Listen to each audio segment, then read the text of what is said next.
Hello नमस्कार दोस्तों, स्वागत है राकेश सक्सेस क्लास पर। तो फ्रेंड्स, आज के इस वीडियो में हम लोग देखने वाले हैं बिहार एसएससी का स्टैटिक जीके, ठीक है, यानी कि 70+ प्रश्नों को देखने वाले हैं। अगर फ्रेंड्स आप सब मेरा पार्ट 1 से लेकर पार्ट 4 तक अगर मेरा नहीं देखे हैं वीडियो तो जाकर जरूर देखिएगा, ठीक है। हमने पिछला वीडियो में अच्छे कंटेंट के साथ हमने बताया है और समझाया भी है। तो फ्रेंड्स, इस वीडियो को भी लास्ट यानी कि एंड तक जरूर देखिएगा, ठीक है, नहीं तो पछताना पड़ेगा। यानी कि प्रीवियस पेपर को देखते हुए इस पेपर को हमने तैयार किया है, ठीक है, आप सबको सामने लाया है। तो बताइएगा इस पेपर का लेवल क्या है और इसमें से आपको क्वेश्चन कितना आ रहा है, ठीक है, कमेंट बॉक्स में जरूर बताइएगा। तो चलिए फ्रेंड्स, इसको बिना देरी के हुए स्टार्ट करते हैं। हाँ, अगर फ्रेंड्स आप सब मेरे चैनल को सब्सक्राइब नहीं किए हैं तो जाकर जरूर सब्सक्राइब कर दीजिएगा और प्लीज़ आप एक प्रयास कीजिएगा कि शेयर कर दीजिएगा, ठीक है। मेरे लिए एक क्या हो सकता है, हेल्प हो सकता है। तो चलिए फ्रेंड्स, इसको स्टार्ट करते हैं। देखिए, पहला क्वेश्चन है कि बिहार के पहले ग्रीन इथेनॉल संयंत्र का उद्घाटन कहाँ किया गया है, ठीक है, यानी कि बिहार एसएससी का फॉर्म है तो ये बिहार से रिलेटेड प्रश्न पूछा गया है। तो चलिए फ्रेंड्स, इसका करेक्ट आंसर देखते हैं। इसका करेक्ट आंसर हो जाएगा ऑप्शन नंबर सी, यानी कि पूर्णिया, ठीक है। यानी कि कहने का अर्थ है, इसके बारे में थोड़ा सा जान लेते हैं। देखिए, बिहार के वर्तमान मुख्यमंत्री आप सब जानते होंगे कि नीतीश कुमार हैं, ठीक है। तो उन्होंने बिहार में उद्योग को बढ़ावा देने के लिए, ठीक है, किसके लिए, उद्योग को बढ़ावा देने के लिए 105 करोड़, कितना, 105 करोड़ रुपए की लागत से यानी कि पूर्णिया में एक नए अनाज आधारित, ठीक है, इथेनॉल संयंत्र का उद्घाटन किया है। फ्रेंड्स, इसका उद्देश्य बता दें, इस संयंत्र में गन्ना, मक्का, चावल से इथेनॉल का उत्पादन करके यानी कि देश की मांगों को पूरा करने में ये भूमिका निभाएगा, ठीक है। इसके बारे में तो जान लिए। तो चलिए फ्रेंड्स, नेक्स्ट क्वेश्चन के बारे में जानते हैं। चलिए, दूसरा क्वेश्चन है फ्रेंड्स कि सार्गेसो सागर किस महासागर में स्थित है। तो चलिए इसका करेक्ट आंसर देखते हैं। इसका correct answer option number B, ठीक है, यानी कि उत्तरी अटलांटिक में। तो चलिए फ्रेंड्स, सार्गेसो सागर कहाँ स्थित है इसके बारे में और जानते हैं अच्छे तरीक़ा से, ठीक है। यानी कि आप सब जान गए कि उत्तरी अटलांटिक में है।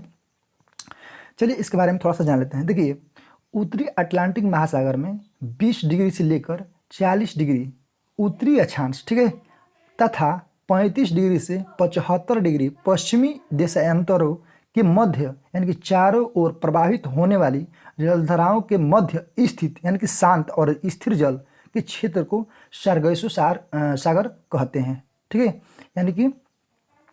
यानी कि उत्तरी अटलांटिक आपको बतलाए हैं कि 20 डिग्री से 40 डिग्री, ठीक, अब पश्चिमी 35 डिग्री से 75 डिग्री, ठीक है, यानी कि मध्य यानी कि चारों ओर प्रभावित होने वाली जलधाराओं को यानी कि बीच में जो मध्य यानी कि शांत जो स्थिर जल है उसको क्या बोलते हैं, सार्गेसो सागर कहते हैं, ठीक है।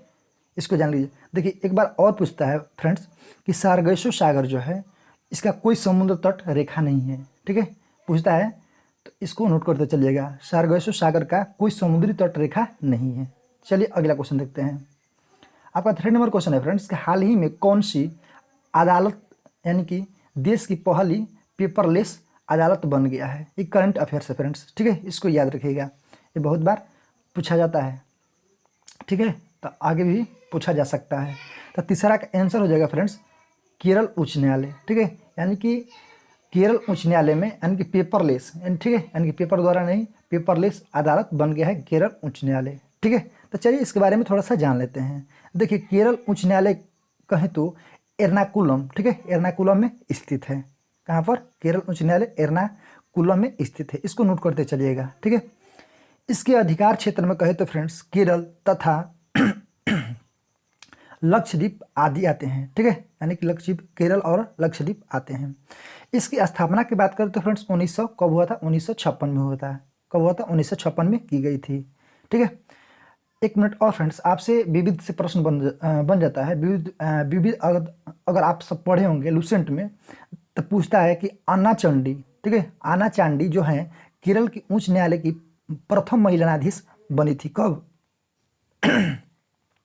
1959 में। कब, 1959 में, ठीक है, इसको नोट करते चलिएगा। पूछेगा कि आना चांडी जो है केरल की उच्च न्यायालय की प्रथम महिला न्यायाधीश बनने वाली कौन थी, आना चांडी। कब, 1959 में, ठीक है। चलिए अगला क्वेश्चन देखते हैं। 4 नंबर क्वेश्चन है फ्रेंड्स कि निम्नलिखित में से कौन सा दर्रा यानी कि केरल राज्य में स्थित है। ठीक है, आपको बताना है केरल राज्य में ये दर्रा स्थित है। तो चलिए इसका करेक्ट आंसर देखते हैं। इसका करेक्ट आंसर की बात करें तो फ्रेंड्स इसका करेक्ट आंसर हो जाएगा ऑप्शन नंबर डी यानी कि पाल घाट।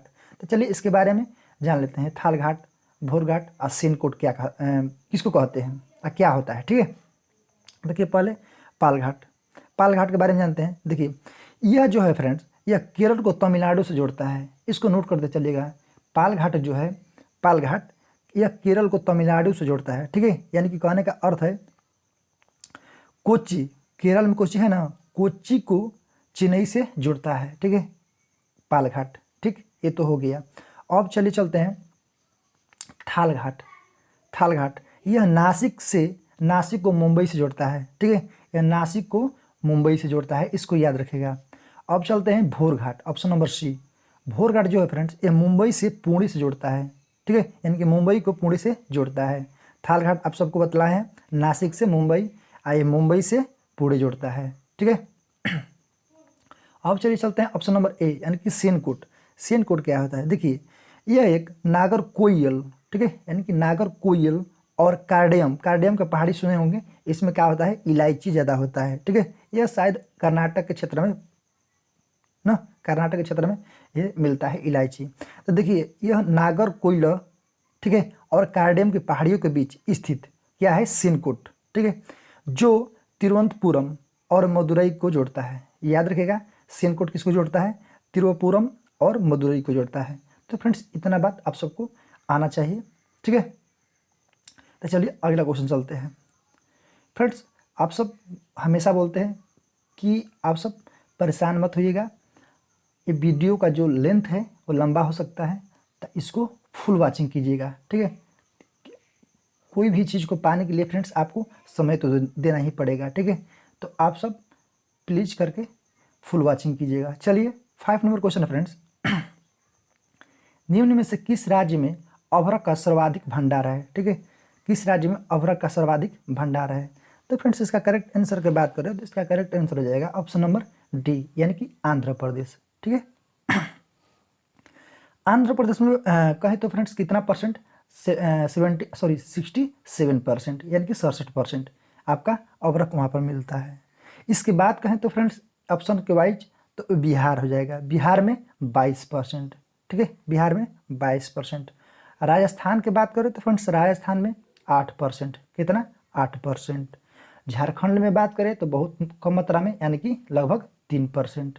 ठीक है, तो इसको नोट कर लीजिएगा फ्रेंड्स। आंध्र प्रदेश में 67%, बिहार में 22%, राजस्थान में 8%। ठीक है, चलिए नेक्स्ट क्वेश्चन देखते हैं। 6 नंबर क्वेश्चन है फ्रेंड्स। जो हाँ एक बात और बतला रहे हैं, जो भी क्वेश्चन है वो लेवल का है। ठीक है, यानी कि बहुत ही ठीक ठाक है। ठीक है, इसको कहें तो ना कठोर है ना ज़्यादा लचीला है। ठीक है, यानी कि मीडियम साइज का है। ऐसे ही सारे प्रश्न पूछे जाते हैं। ठीक है, यानी कि देखिए क्वेश्चन पर ध्यान दीजिए। देखिए बूढ़ी गंडक नदी कहाँ से निकलती है? ठीक है, यानी कि बूढ़ी गंडक नदी कहाँ से निकलती है? तो फ्रेंड्स इसका करेक्ट आंसर की बात करते हैं, इसका करेक्ट आंसर होगा ऑप्शन नंबर बी यानी कि सोमेश्वर की पहाड़ी से। अब चलिए इसका लोकेशन जान लेते हैं। ठीक है, कहाँ से निकलती है, किस किस जिले में जाकर कहाँ मिलती है, तो चलिए इसके बारे में जान लेते हैं। देखिए सोमेश्वर की श्रेणी के पश्चिमी भाग से, कहाँ से? सोमेश्वर की पहाड़ी से पश्चिमी भाग से निकल कर यानी कि पश्चिम चंपारण, पूर्वी चंपारण, ठीक है, यानी कि मुजफ्फरपुर, समस्तीपुर, बेगूसराय यानी कि जिलों में बहते हुए ये सब जितने जिले बताए हैं, खगड़िया आप सब सुने होंगे, जिला का नाम है खगड़िया, जिले में यानी कि गंगा नदी में मिल जाती है। ठीक है, कहाँ कहाँ फिर से एक बार रिपीट कर दे रहे हैं, पश्चिमी चंपारण, पूर्वी चंपारण, मुजफ्फरपुर, समस्तीपुर, बेगूसराय और खगड़िया में आकर गंगा नदी में मिल जाती है। कौन सी नदी? बूढ़ी गंडक। ठीक है, अन्य नाम कहे तो इसका फ्रेंड्स अन्य नाम है सिकराना। ठीक है, इसका नाम है सिकराना, इसको नोट करते चलिएगा, सिकराना। ठीक है, सिकराना जो कि ऊपरी भाग में है। ठीक है, इसकी सहायक नदी को बात करें तो फ्रेंड्स इसकी सहायक नदियाँ जो है मसान, ठीक है, मसान, बालोर, ठीक है, यानी कि बालोर, ठीक है, और नोट कीजिएगा त्यूर, ठीक है, त्यूर और धनौती, धनौती। ठीक है, धनौती, इसको नोट करते चलिएगा। ठीक है, इतना इस नदी की सहायक नदियाँ हैं। अब चलिए फ्रेंड्स अगला क्वेश्चन पे चलते हैं। आपका 7 नंबर क्वेश्चन है फ्रेंड्स कि निम्न में से किस नदी को सदानीरा के नाम से भी जाना जाता है, यानी कि सदानीरा। तो फ्रेंड्स चलिए इसका करेक्ट आंसर की बात करें तो इसका करेक्ट आंसर हो जाएगा ऑप्शन नंबर बी, यानी कि गंडक। ठीक है, यानी कि सदानीरा के नाम से किसको जानते हैं, गंडक नदी को। तो चलिए फ्रेंड्स गंडक नदी के बारे में थोड़ा सा जान लेते हैं। गंडक नदी जो है फ्रेंड्स, यह काली गंडक और त्रिशूली नदी में यानी कि मिलने से बनती है। कौन सा, गंडक नदी काली गंडकी और त्रिशूली नदी यानी कि मिलने से बनती है। कौन सा, गंडक नदी। इसके अन्य नाम कहे तो फ्रेंड्स अन्य नाम गंडक नदी का, देखिए यह नेपाल से जब बिहार में मिलती है तो इसके, ठीक है, यानी कि मैदानी भाग को क्या बोलते हैं, नारायणी। इस बार जो बीपीएससी का जो बीपीएससी का एग्जाम होता है फ्रेंड्स, उसमें पूछा था कि गंडक नदी को जब बिहार में प्रवेश करती है मैदानी क्षेत्र को, उसमें इसका नाम क्या हो जाता है, किस नाम से जानते हैं। ठीक है, गंडक नदी का तो फ्रेंड्स इसका नाम हो जाता है नारायणी। ठीक है, नारायणी क्या होता है, नारायणी ऐसे। ठीक है, तो इसको याद रखिएगा फ्रेंड्स, इस बार बीपीएससी में पूछा गया है। ठीक है, एक बात और फ्रेंड्स, इसको सप्त गंडकी शालिग्राम यानी कि शालिग्राम कहाँ, नेपाल में, सदानीरा, ठीक है, इसका अन्य नाम है। ठीक है, शालिग्राम सदानीरा, यहाँ पर दिख रहे होंगे, इसका नाम पूछा है किस नाम से जानते हैं, सदानीरा। नारायणी भी याद कर लीजिएगा। ठीक है, शालिग्राम, ठीक है, शालिग्राम। जो भी इसमें फ्रेंड्स शालिग्राम किसको बोलते हैं, इसमें कुछ पत्थर होते हैं जो गोल टाइप के होते हैं। ठीक है, गोल गोल होते हैं, उसको क्या बोलते हैं, शालिग्राम बोलते हैं, जो कि गंडक नदी में मिलता है। तो इसको याद रखिएगा। ठीक है, देखिए एक बात और फ्रेंड्स थोड़ा ध्यान दीजिएगा, ये भी पूछता है कि गंडक नदी बिहार उत्तर प्रदेश में यानी कितना किलोमीटर सीमा बनाती है। तो इसको नोट करते चलिएगा, 45 किलोमीटर सीमा बनाती है। कितना, 45 किलोमीटर। उत्तर प्रदेश और बिहार के बीच में 45 किलोमीटर सीमा बनाती है। ठीक है, इसको नोट करते चलिएगा। फ्रेंड्स गंडक नदी की सहायक नदी की बात करें तो फ्रेंड्स सहायक नदी जो है, इसका सहायक नदियाँ काली गंडक, त्रिशूली, बूढ़ी गंडक। ठीक है, जो बूढ़ी गंडक वो भी ऊपर पढ़ाए हैं, बूढ़ी गंडक कहाँ से निकलती है, ये गंडक नदी की सहायक नदियाँ है। ठीक है, त्रिशूली, बूढ़ी गंडक, मरसी, ठीक है, मरसी गंडक, ये सब गंडक की सहायक नदियाँ है। ठीक है, आप सबको बताए हैं कि इसमें मिलने वाले गोल गोल जो पत्थर होते हैं उसको शालिग्राम कहते हैं। ठीक है, इसको याद रखिएगा। चलिए अगला क्वेश्चन है, 8 नंबर क्वेश्चन है फ्रेंड्स। थोड़ा सा सर्दी जुकाम थोड़ा सा हो गया है, ठीक है, तो परेशान मत होइएगा, इस समय चला है, सभी लोग को हो रहा है, आप सबको कहीं हो ना जाए, इसलिए हिस्सों में से कौन सा हिस्सा यानी कि भूतात्विक यानी कि दृष्टि से अपेक्षाकृत पुराना है। ठीक है, आपको बतलाना है कौन सा पुराना है। तो फ्रेंड्स इसका बात करें तो फ्रेंड्स इसका करेक्ट आंसर हो जाएगा ऑप्शन नंबर सी, यानी कि खड़गपुर पहाड़ियाँ। तो चलिए फ्रेंड्स इसके बारे में जानते हैं। देखिए भूगर्भी यानी कि संरचना के आधार पर कहे तो बिहार में 4 प्रकार की चट्टानें पाई जाती है। ठीक है, तो उसको नोट करते चलिएगा। देखिए पहला हो गया धारवाड़ चट्टान, जो कि बिहार में पैदा है, धारवाड़ चट्टान। दूसरा हो गया विंध्य चट्टान, इसको नोट कर। एक बाद हो गया टर्सरी चट्टान, ठीक है, क्वार्टनरी चट्टान। ये 4 चट्टान है। तो फ्रेंड्स इसको नोट करते चलिएगा। चलिए अगला क्वेश्चन देखते हैं। 9 नंबर क्वेश्चन है फ्रेंड्स कि निम्न में से कौन सा मिलान असत्य है, बतलाना है कौन सा मिलान असत्य है। तो चलिए इसके बारे में देखते हैं। तो फ्रेंड्स इसका करेक्ट आंसर है ऑप्शन नंबर सी, यानी कि हिमाचल प्रदेश। ठीक है, यानी कि जेमू ग्लेशियर, यानी कि जेमू ग्लेशियर कहाँ पे आता है, देखिए ई सम्मिलित नहीं है। तो हिमाचल प्रदेश में बात करें तो फ्रेंड्स जेमू ग्लेशियर जो है, ये जेमू ग्लेशियर जो इस सिक्किम राज्य में स्थित है। कहाँ पर, सिक्किम में, इसको नोट करते चलिएगा। ठीक है, यानी कि सिक्किम राज्य में स्थित है। ठीक है, और नेपाल और भारत की सीमा पर अवस्थित है। कहाँ पर है, जेमू ग्लेशियर सिक्किम में है और नेपाल और भारत की सीमा पर स्थित है।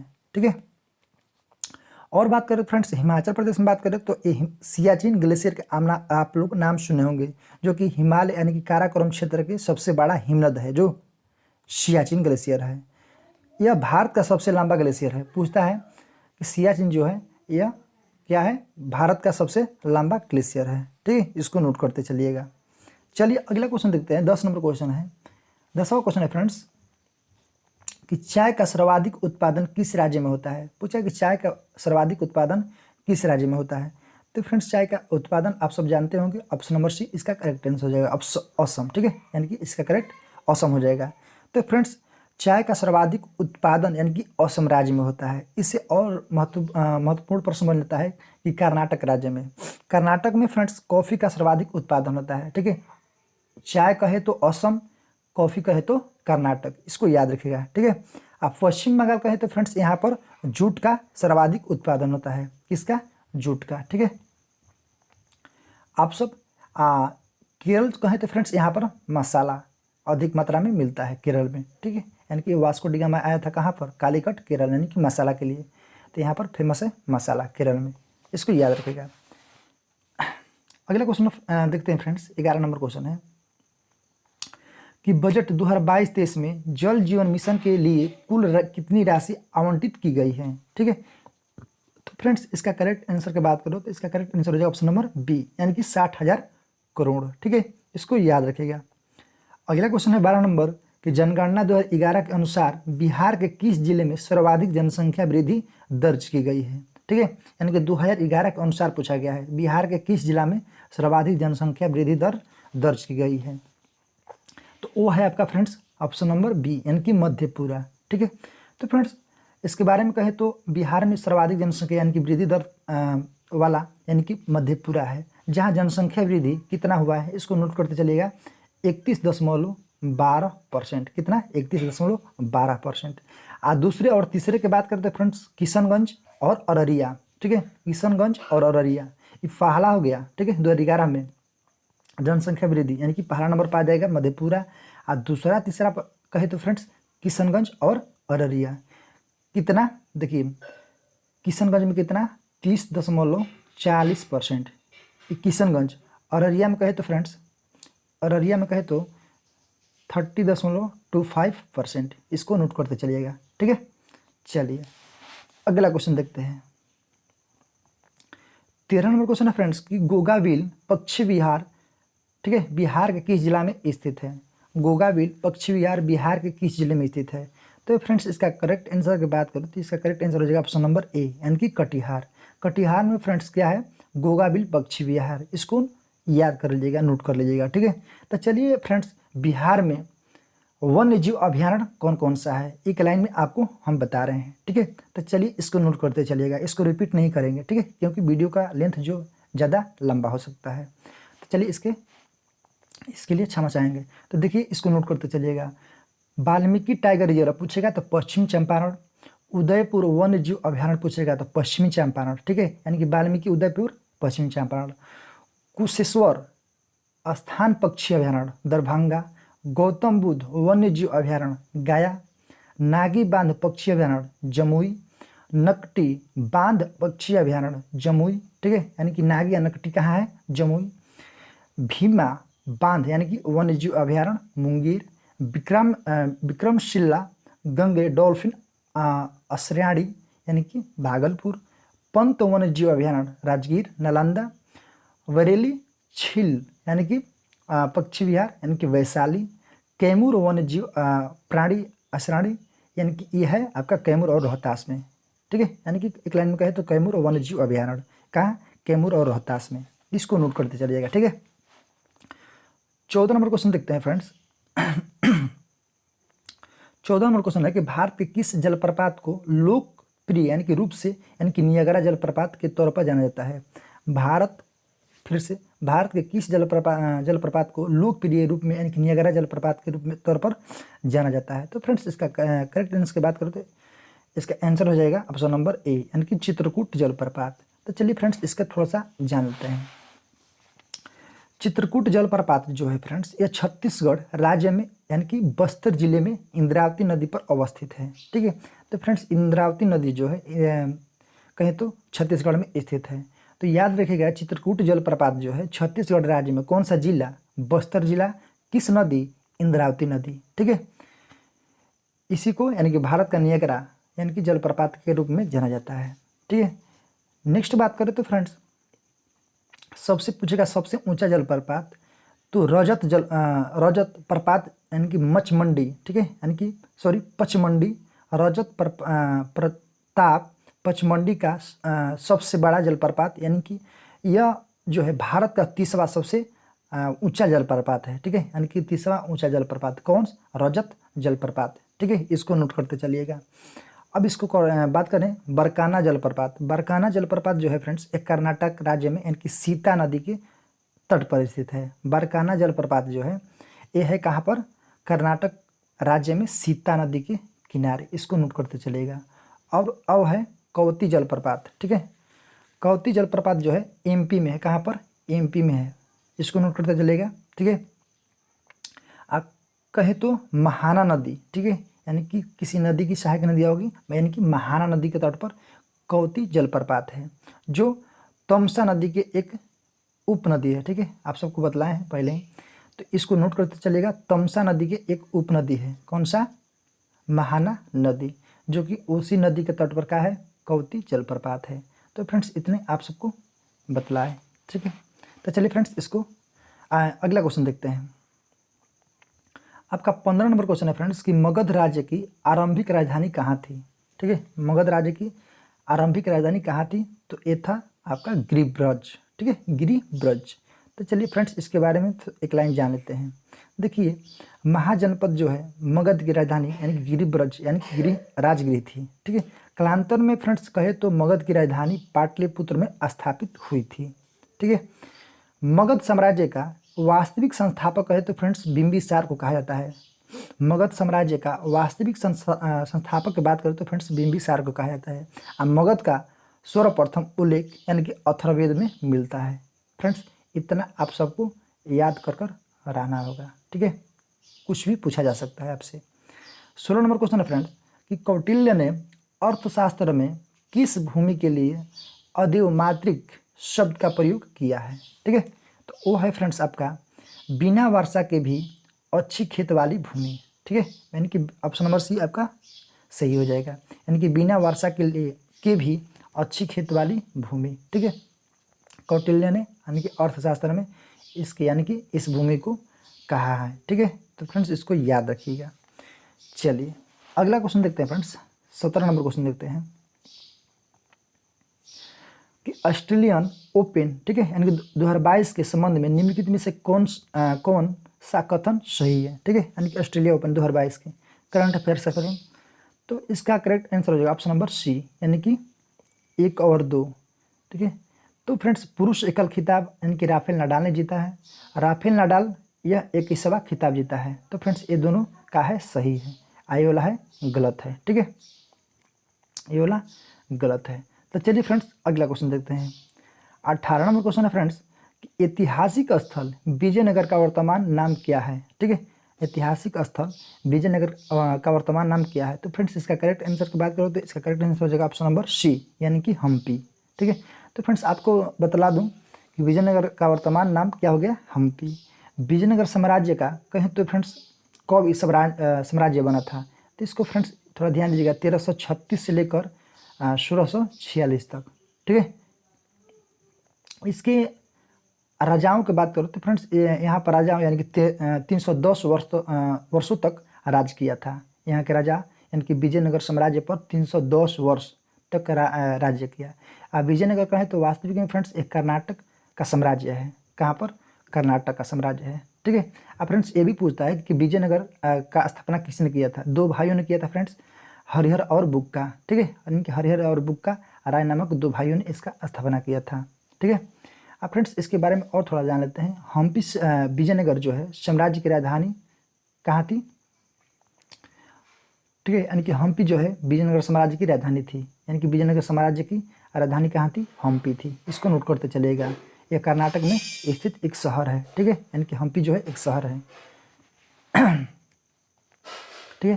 फ्रेंड्स इसके बारे में और थोड़ा जान लेते हैं। देखिए पूछता है कि विजयनगर साम्राज्य के सबसे प्रसिद्ध राजा कौन थे? तो कृष्णदेव राय, ठीक है, कौन थे? कृष्णदेव राय। इसको नोट करते चलिएगा, ठीक है, यानी कि विजयनगर साम्राज्य के सबसे प्रसिद्ध राजा कौन थे? कृष्णदेव राय, ठीक है। इसको तो चलिए अगला क्वेश्चन देखते हैं। अगला क्वेश्चन है फ्रेंड्स 19 नंबर कि विश्वविद्यालय आयोग का स्थापना किस वायसराय द्वारा किया गया था? तो फ्रेंड्स इसका करेक्ट आंसर हो जाएगा ऑप्शन नंबर ए, यानी कि लॉर्ड कर्जन। कब? 1901 में। कब? 1901 में। इसको नोट करते चलिएगा, ठीक है। चलिए अगला क्वेश्चन है फ्रेंड्स 20 नंबर क्वेश्चन है कि सती प्रथा पर प्रतिबंध कब लगाया गया था। आपका इंपॉर्टेंट क्वेश्चन है और VVI है, ठीक है। यानी कि सती प्रथा पर प्रतिबंध कब लगाया गया था। तो फ्रेंड्स इसका करेक्ट आंसर की बात करो तो इसका करेक्ट आंसर हो जाएगा ऑप्शन नंबर सी, यानी कि 1829 में। कौन लगाया था? लॉर्ड विलियम बेंटिंग ना, लॉर्ड विलियम बेंटिंग के यानी कि अगुवाई में राजा राम मोहन ने, ठीक है, यानी कि जैसे भारतीयों यानी कि समाज सुधारकों को प्रयास में सती प्रथा पर यानी कि भारत में पूरी तरह से रोक लगा दिया था। इसमें ज़्यादा कहे तो फ्रेंड्स राजा राम मोहन राय का ज़्यादा भूमिका था, ठीक है, इसको नोट करते चलिएगा। चलिए अगला क्वेश्चन देखते हैं। 21 नंबर क्वेश्चन है फ्रेंड्स कि स्वराज स्वदेशी और बहिष्कार का नारा सर्वप्रथम किसने दिया था। तो फ्रेंड्स इसका करेक्ट आंसर हो जाएगा ऑप्शन नंबर ए, यानी कि बाल गंगाधर तिलक, ठीक है, बाल गंगाधर तिलक ने दिया था। उनके अनुसार फ्रेंड्स हमारा राष्ट्र एक वृक्ष की तरह है जिसका मूल तना स्वराज है और स्वदेशी तथा बहिष्कार आदि उनकी शाखाएं थी, ठीक है। यानी कि बाल गंगाधर तिलक क्या बोले थे? हमारा राष्ट्र एक वृक्ष की तरह है जिनका मूल तना स्वराज है। इसको उनका लाइन को याद रखिएगा। चलिए अगला क्वेश्चन देखते हैं। 22 नंबर क्वेश्चन है फ्रेंड्स कि निम्न में से किसने यानी कि इनकलाब जिंदाबाद का नारा दिया था। किसने दिया था इनकलाब जिंदाबाद का? तो फ्रेंड्स इसका करेक्ट आंसर की बात करें तो इसका ऑप्शन हो जाएगा ए सही, यानी कि भगत सिंह। तो फ्रेंड्स भगत सिंह का कब 8 अप्रैल 1929 को यानी कि कब दिए थे? बटुकेश्वर दत्त यानी कि जो दिल्ली में आप सब सुने होंगे विधानसभा में, यानी कि उस समय सभा चल रहा था, उस समय इन्होंने यानी कि बम फेंके थे। कौन कौन? बटुकेश्वर दत्त, भगत सिंह और सुखदेव, ठीक है। उन्होंने यानी कि उस समय बम फेंक कर क्या बोले थे? इनकलाब जिंदाबाद, ठीक है। सारा असेंबली में उनका क्या हुआ था? आवाज़ गूंज उठा था। तो फ्रेंड्स 31 मार्च 1931 को, कब? 1931 को उन लोग यानी कि 3 लोगों को फांसी सुनाया गया, ठीक है। किनको किनको? बटुकेश्वर दत्त, राजगुरु और भगत सिंह को। तो फ्रेंड्स इसको याद रखिएगा, ठीक है। अगला क्वेश्चन देखते हैं। अगला क्वेश्चन है फ्रेंड्स कि निम्न में से भारतीय क्रांति यानी कि माँ कहलाती है, ठीक है। यानी कि निम्न में से किसको भारतीय क्रांति की माँ कहते हैं।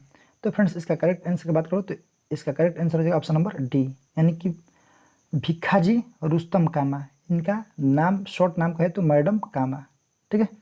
तो फ्रेंड्स इसको याद रखिएगा। चलिए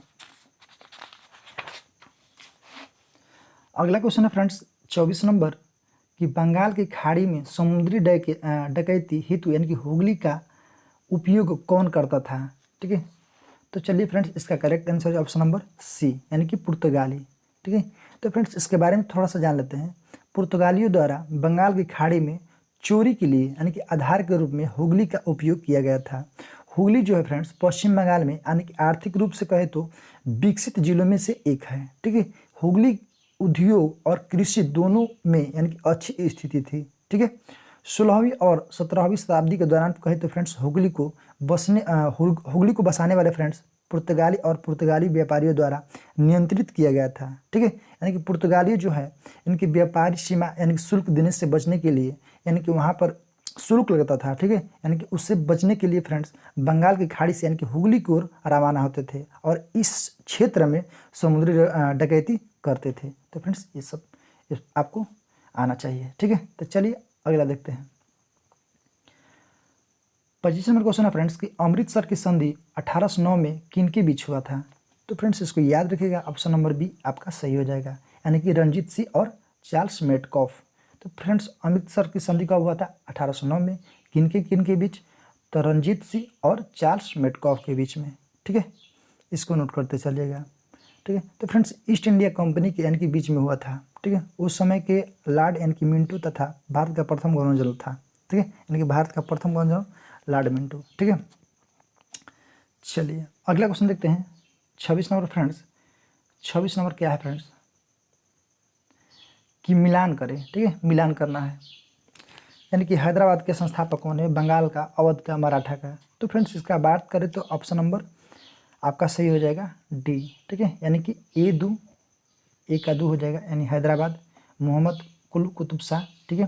बी का 4 हो जाएगा यानी कि बंगाल का मुर्शिद कुली खां, और सी का पहला हो जाएगा, क्योंकि अवध का आजत अली खां, ठीक है। और डी का हो जाएगा तीसरा, मराठा का शिवाजी ना, शिवाजी। तो फ्रेंड्स ये सब इसको मिलान कर लीजिएगा। चलिए अगला क्वेश्चन देखते हैं फ्रेंड्स। 27 नंबर क्वेश्चन है कि निम्न में से कौन सा सुमिलित नहीं है, आपको बतलाना है कौन सा सुमिलित नहीं है। तो फ्रेंड्स इसका करेक्ट आंसर की बात करते हैं, इसका करेक्ट आंसर है ऑप्शन नंबर ए, यानी कि आयोडीन 123, ठीक है। तो आयोडीन 123 क्या बोल रहा है इसमें कि थायराइड उपचार के लिए नहीं फ्रेंड्स, आयोडीन 123 जो है यह रेडियो सक्रिय समस्थानिक है, ठीक है। इसका उपयोग करें तो फ्रेंड्स मस्तिष्क प्रतिबिंबन में होता है, ठीक है। तो चलिए एक लाइन में इसको थोड़ा सा जान लेते हैं, जो कि 5 जो है बहुत ही फेमस है। देखिए आयोडीन 131 पूछता है, आयोडीन 131 पूछेगा, इसको नोट करते चलेगा। तो थायराइड ग्रंथि से कोबाल्ट 60 पूछेगा तो कैंसर उपचार में, ठीक है। कोबाल्ट 60 पूछेगा तो कैंसर के इलाज में, ठीक है। आर्सेनिक 74 पूछेगा, आर्सेनिक 74 तो याद रखिएगा ट्यूमर की पहचान करने में, ठीक है। सोडियम 24 पूछेगा तो रक्त प्रवाह का पता लगाने के लिए। फास्फोरस 32 पूछेगा तो आप सब जानते होंगे, यानी कि ल्यूकेमिया चिकित्सा के लिए। तो फ्रेंड्स आपको इतना आना चाहिए।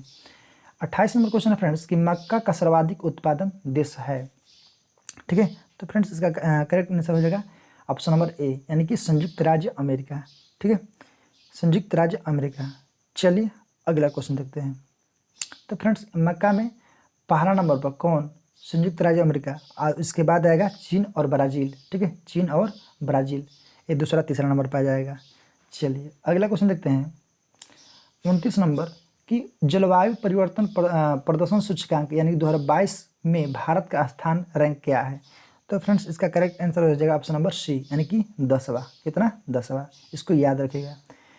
30 नंबर क्वेश्चन है 30 नंबर कि किस पिंड का भार सबसे अधिक होगा, यानी किसी पिंड का भार सबसे अधिक होता है कब, यानी कि ध्रुव पर, पृथ्वी तल पर, सब जगह समान, यानी कि विषुवत रेखा पर और पहाड़ों पर। तो फ्रेंड्स इसका करेक्ट आंसर की बात करो तो इसका करेक्ट आंसर है ऑप्शन नंबर ए, यानी कि ध्रुव पर। किसी पिंड का भार सबसे कब अधिक होगा, जब वस्तु कहाँ रहेगा, ध्रुव पर, ठीक है। चलिए अगला क्वेश्चन देखते हैं। 31 नंबर के टमाटर में लाल रंग का कारण क्या होता है। तो फ्रेंड्स इसका correct answer option number B, यानी कि लाइकोपीन के कारण, ठीक है। आप पूछता है फ्रेंड्स कि लाइकोपीन के तहत यानी कि टमाटर तो लाल होता है, ठीक है, लेकिन पूछता है फ्रेंड्स कि गाजर का रंग लाल क्यों होता है, तो कैरोटीन के कारण, ठीक है, कैरोटीन के कारण, ठीक है। ये भी पूछता है फ्रेंड्स, इसको नोट करते चलिएगा, मिर्चा में लाल रंग क्यों होता है, तो कैप्सिथिन, ठीक है, यानी कि कैप्सिथिन के कारण यानी कि मिर्चा का रंग लाल होता है। ये भी पूछता है कि हल्दी में पीला रंग किसके कारण होता है, तो कुकुरमीन के कारण, ठीक है, इसको नोट करते चलिएगा। चलिए अगला क्वेश्चन है 32 नंबर कि निम्न में से किस प्रकाश में उच्चतम ऊर्जा होती है, आपको बतलाना है। तो फ्रेंड्स इसका correct answer option number A, यानी कि नीला प्रकाश में, ठीक है। चलिए अगला क्वेश्चन है फ्रेंड्स 33 नंबर कि डॉक्टरों द्वारा आँख, कान, नाक यानी एवं गले को निरीक्षण यानी कि देखने के लिए किस दर्पण का प्रयोग किया जाता है, आप सब 10th क्लास में पढ़े होंगे। तो फ्रेंड्स इसका करेक्ट आंसर की बात करो तो इसका करेक्ट आंसर हो जाएगा ऑप्शन नंबर सी, यानी कि अवतल दर्पण, ठीक है। यानी कि कहे तो फ्रेंड्स अवतल दर्पण जो है द्वारा बना प्रतिबिंब यानी कि साइज में कहे तो यानी कि बीम से क्या होता है, बड़ा और छोटा भी हो सकता है। प्रतिबिंब जो है वास्तविक तथा आभासी हो सकता है, ठीक है। यानी कि डॉक्टर जो है आँख, कान, नाक, गले का निरीक्षण करने के लिए अवतल दर्पण का प्रयोग करते हैं। अगला क्वेश्चन हो गया फ्रेंड्स 34 नंबर कि जैविक खाद से क्या लाभ होता है, फिर ठीक है फ्रेंड्स, जैविक खाद कहीं कहीं होता है, जैविक खाद से यानी कि अपना बनाया हुआ खाद, ठीक है, खेती होता है। तो फ्रेंड्स चलिए इसके बारे में इसका करेक्ट आंसर क्या हो जाएगा। तो फ्रेंड्स इसका करेक्ट आंसर होगा ऑप्शन नंबर डी, यानी कि उपयुक्त सभी। क्या लाभ होता है, तो चलिए लाभ थोड़ा सा पढ़ लेते हैं। इससे मिट्टी को यानी कि जल धारण क्षमता में वृद्धि होती है। इससे मिट्टी यानी कि भुरभुरी यानी कि सांद्र हो जाती है, ठीक है।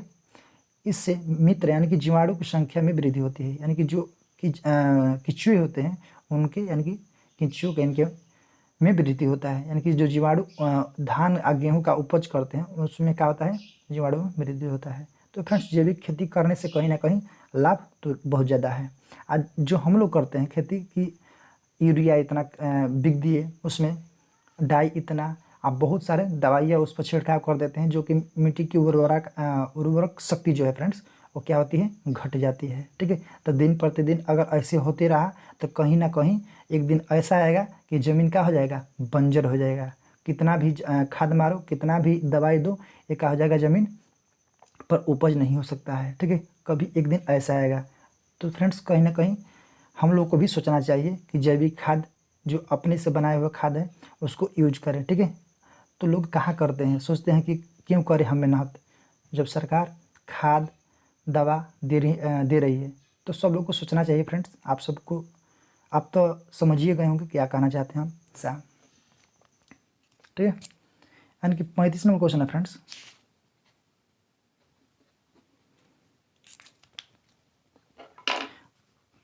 पैंतीस नंबर क्वेश्चन है कि निम्नलिखित में से कौन सा प्रथम पूर्णांक के रूप से संश्लेषित रेशा है।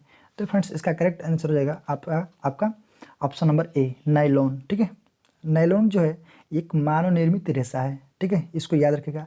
इसका निर्माण जो होता है फ्रेंड्स कोयले, जल, वायु से किया जाता है। ठीक है, यह प्रथम यानी कि पूर्ण रूप से संश्लेषित रेशा है। ठीक है, चलिए अगला क्वेश्चन देखते हैं 36 नंबर कि धात्विक ऑक्साइड की प्रकृति होती है।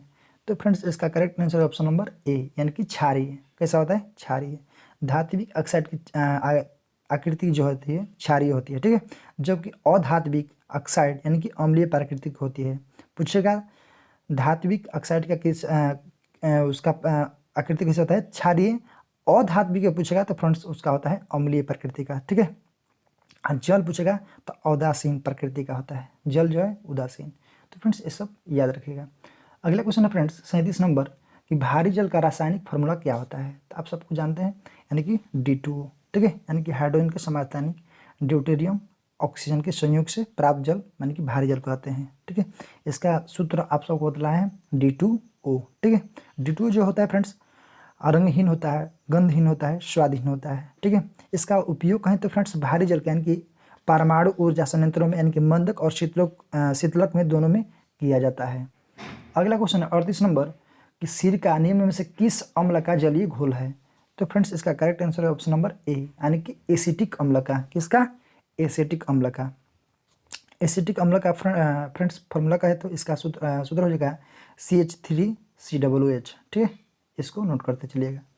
चलिए अगला क्वेश्चन देखते हैं। 39 नंबर क्वेश्चन है कि निम्न में से कौन सा द्वितीयक उपभोक्ता है। कौन सा द्वितीयक उपभोक्ता। तो फ्रेंड्स इसका करेक्ट आंसर है ऑप्शन नंबर बी, यानी कि मेढक। मेढक जो है फ्रेंड्स द्वितीयक उपभोक्ता है। क्यों, यानी कि क्योंकि यह प्राथमिक उपभोक्ता को भोजन के रूप में उपयोग करता है। यानी कि जो प्राथमिक उपभोक्ता होते हैं उसको क्या करता है, भोजन के रूप में प्रयोग करता है।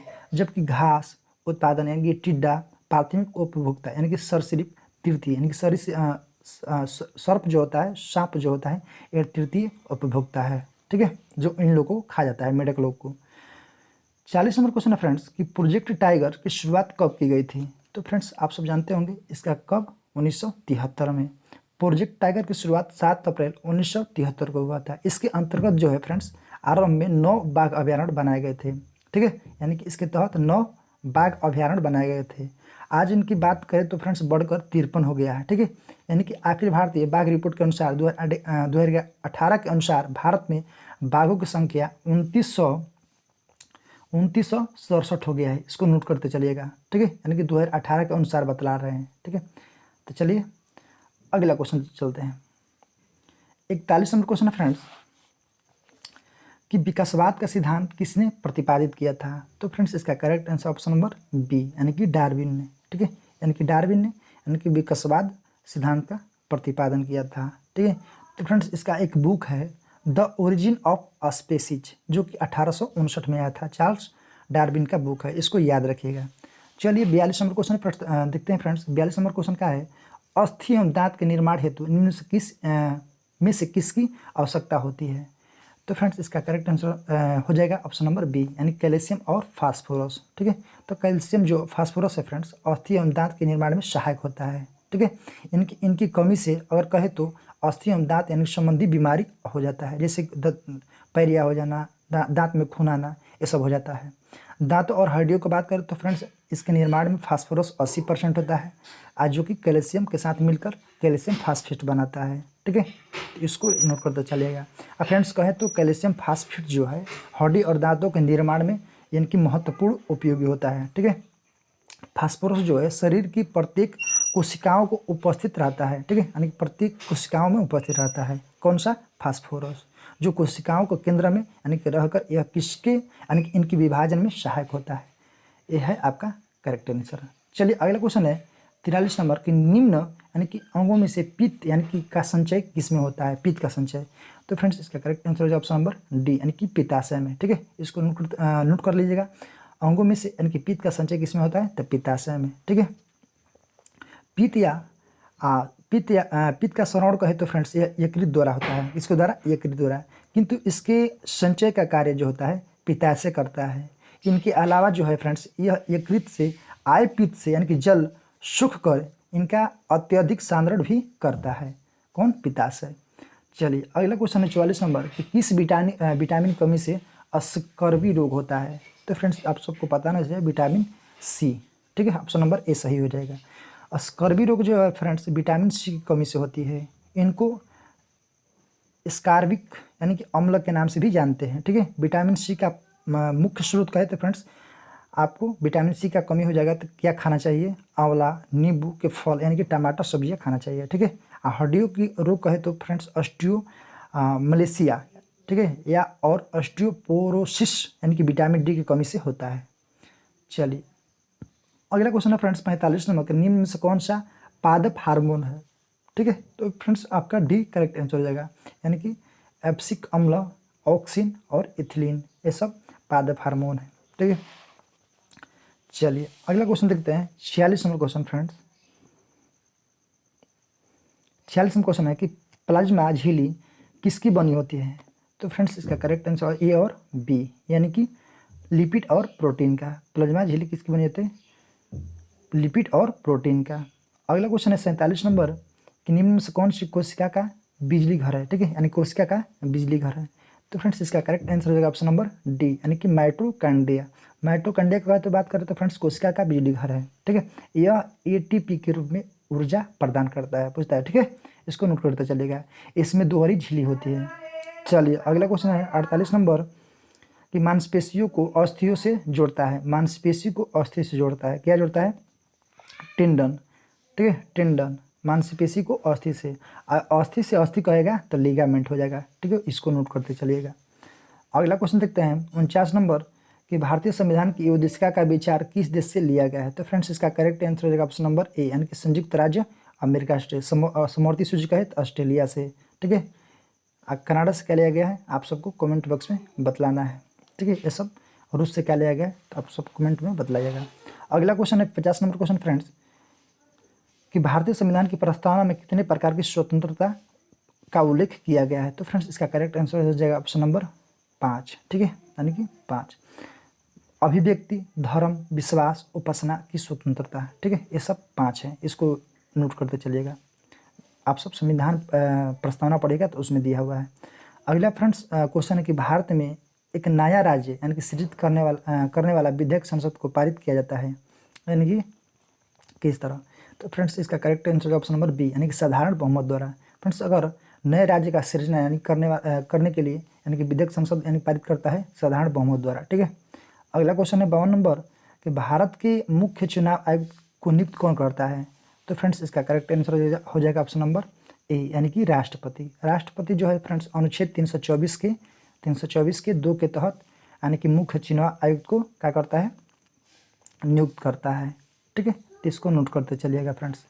चलिए अगला क्वेश्चन देखते हैं 53 नंबर कि निम्नलिखित में से किस दल की स्थापना यानी कि भीमराव अम्बेडकर ने की थी? तो फ्रेंड्स इसका करेक्ट आंसर है ऑप्शन नंबर डी यानी कि उपयुक्त सभी यानी कि समता सैनिक दल, independent labour party, all India schedule caste federation. ठीक है फ्रेंड्स, ये तीनों का स्थापना कौन किया था? भीमराव अम्बेडकर ने। चलिए 54 नंबर क्वेश्चन देखते हैं कि भारतीय संविधान का प्रथम संशोधन यानी कि किससे संबंधित था? तो फ्रेंड्स इसका करेक्ट आंसर है ऑप्शन नंबर सी यानी कि कुछ राज्यों में किए गए कृषि भूमि यानी संबंधित सुधारों को संरक्षण। ठीक है, इससे संबंधित था। चलिए अगला क्वेश्चन है 55 नंबर कि निम्न कौन सा सुमिलित करें यानी कि सुमिलित करें। ठीक ठीक है, इसको सम्मिलित करना है। तो फ्रेंड्स राष्ट्रपति पर महाभियोग लगाना है, तो आर्टिकल 61 के तहत। राष्ट्रपति की क्षमतान शक्ति अनुच्छेद 72 के तहत। भारत का महान्यायवादी 76। संसद सत्र सत्रवासन का भंग करना अनुच्छेद 85। तो फ्रेंड्स इसका करेक्ट आंसर हो जाएगा ऑप्शन नंबर ए। ठीक है, इसको नोट करते चलिएगा, ए आपका करेक्ट आंसर हो जाएगा। चलिए अगला क्वेश्चन है फ्रेंड्स 56 नंबर कि निम्नलिखित में से किसे भूमध्य सागर का द्वार कहा जाता है। ठीक है, यानी कि भूमध्य सागर का द्वार। तो फ्रेंड्स इसका करेक्ट आंसर हो जाएगा ऑप्शन नंबर बी, यानी कि जिब्राल्टर को। जिब्राल्टर को फ्रेंड्स भूमध्य सागर का द्वार कहा जाता है। यह जो है फ्रेंड्स इसका लोकेशन की बात करूँ तो स्पेन और मोरक्को को अलग करता है। जिब्राल्टर पूछता है फ्रेंड्स, जिब्राल्टर जो है किसको अलग करता है, स्पेन और मोरक्को को। ठीक है, जिब्राल्टर जो है जल संधि जो है भूमध्य सागर को यानी कि पश्चिम में अटलांटिक महासागर से जोड़ता है। चलिए अगला क्वेश्चन देखते हैं 57 नंबर कि निम्नलिखित में से कौन सा सुमेलित नहीं है। आपको सुमेलित नहीं है बताना है। तो फ्रेंड्स ऑप्शन नंबर बी इसका सही आंसर हो जाएगा। वेम्बनाड झील जो है एक तमिलनाडु में दिया है, लेकिन वेम्बनाड जो झील है फ्रेंड्स एक केरल राज्य में स्थित है। केरल का सबसे बड़ी झील है कौन, वेम्बनाड झील। ठीक है, कोलेरू झील है जो फ्रेंड्स मीठे पानी का झील है, यह कहाँ है, आंध्र प्रदेश में मीठे पानी का झील। चिल्का जो है फ्रेंड्स ये उड़ीसा राज्य में है। ठीक है, यह विश्व का कहे तो द्वितीय सबसे बड़ी समुद्री झील है। ठीक है, ये उड़ीसा में है। पुष्कर झील है जो राजस्थान में, यह जो है फ्रेंड्स यानी कि भारत के राजस्थान में स्थित है पुष्कर झील। ठीक है, अगला क्वेश्चन कहे तो फ्रेंड्स 58 नंबर निम्नलिखित में से कौन यानी कि उष्णकटिबंधीय घास भूमि है। तो फ्रेंड्स इसका करेक्ट आंसर हो जाएगा ऑप्शन नंबर ए, यानी कि लानूज। लानूज जो है फ्रेंड्स उष्णकटिबंधीय घास भूमि है। लानूज जो कहे तो फ्रेंड्स यह दक्षिण अमेरिका में यानी कि उत्तरी पश्चिम भाग में स्थित है। ठीक है, कोलंबिया और वेनेजुएला देशों में स्थित यानी कि उष्णकटिबंधीय घास के मैदान मिलता है। ठीक है, इंडीज जो पर्वत है इसके पूर्व में स्थित है। ठीक है, क्या, वेनेजुएला और कोलंबिया। अगला क्वेश्चन कहे तो फ्रेंड्स आपको बतलाना है फ्रेंड्स प्रेयरी वेल्ड। ठीक है, आपको बतलाना है एक कहाँ घास का मैदान है। चलिए अगला क्वेश्चन देखते हैं 59 नंबर कि स्वतंत्र भारत के प्रथम गवर्नर जनरल कौन थे। तो फ्रेंड्स आपका करेक्ट आंसर है ऑप्शन नंबर ए, यानी कि लॉर्ड माउंटबेटन। फ्रेंड्स स्वतंत्र भारत के प्रथम गवर्नर जनरल बात करें तो लॉर्ड माउंटबेटन हो जाएगा, जबकि स्वतंत्र भारत के प्रथम तथा अंतिम गवर्नर पूछे तो सी राजागोपालाचारी हो जाएगा। ठीक है, चलिए अब भारत के प्रथम राष्ट्रपति डॉक्टर राजेंद्र प्रसाद। ठीक है, चलिए 60 नंबर क्वेश्चन है फ्रेंड्स कि वित्तीय प्रणाली का एक महत्वपूर्ण अंग यानी कि पूंजी बाजार क्या आशय है। ठीक है, से क्या आशय है। तो फ्रेंड्स इसका correct answer option number A, यानी कि शेयर बाजार से। चलिए अगला क्वेश्चन देखते हैं 61 क्वेश्चन कि सबसे बड़ा द्वीप समूह कौन सा है। तो फ्रेंड्स इसका करेक्ट आंसर हो जाएगा ऑप्शन नंबर बी, इंडोनेशिया। सबसे बड़ा द्वीप समूह इंडोनेशिया। ठीक है, इस देश में कहे तो छोटे मोटे द्वीपों की मिलकर करीब 17,000 ठीक है 17,000 द्वीप समूह हैं इसमें इंडोनेशिया में। ठीक है, जिसमें सुमात्रा, जावा, बोर्नियो, सुलावेसी और न्यू गिनी शामिल है। ठीक है, इसमें इंडोनेशिया में। अगला क्वेश्चन है फ्रेंड्स 62 नंबर यानी कि विश्व बैंक का मुख्यालय कहाँ है। तो विश्व बैंक का मुख्यालय कहाँ है। तो फ्रेंड्स इसका हो जाएगा वाशिंगटन डीसी। ऑप्शन नंबर 20 आपका सही हो जाएगा। इसकी स्थापना की बात करें तो 1944 में हुआ था। कब, 1944 में हुआ था। इसको नोट करते चलेगा। 63 नंबर क्वेश्चन है फ्रेंड्स कि विश्व शिक्षक दिवस कब मनाते हैं। ठीक है, विश्व शिक्षक दिवस यानी कि इसका करेक्ट आंसर है ऑप्शन नंबर ए, यानी कि 5 अक्टूबर को।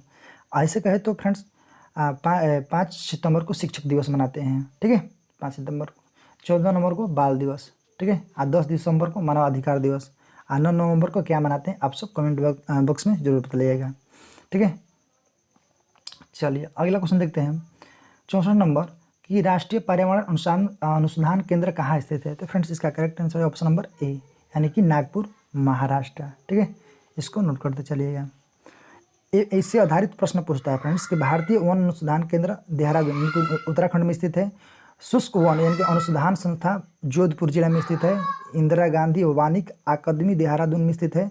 पूछेगा कि इंदिरा गांधी वानिकी अकादमी देहरादून में स्थित है। विश्व वानिकी दिवस यानी कि 21 मार्च को मनाता है। पूछाता है विश्व वानिकी दिवस को मनाते हैं 21 मार्च को। ठीक है, भारतीय वन प्रबंधन संस्था भोपाल में स्थित है। इसको नोट करते चलिएगा, कहाँ है, भोपाल में। अगला क्वेश्चन है फ्रेंड्स 65 किसे जाना जाता है?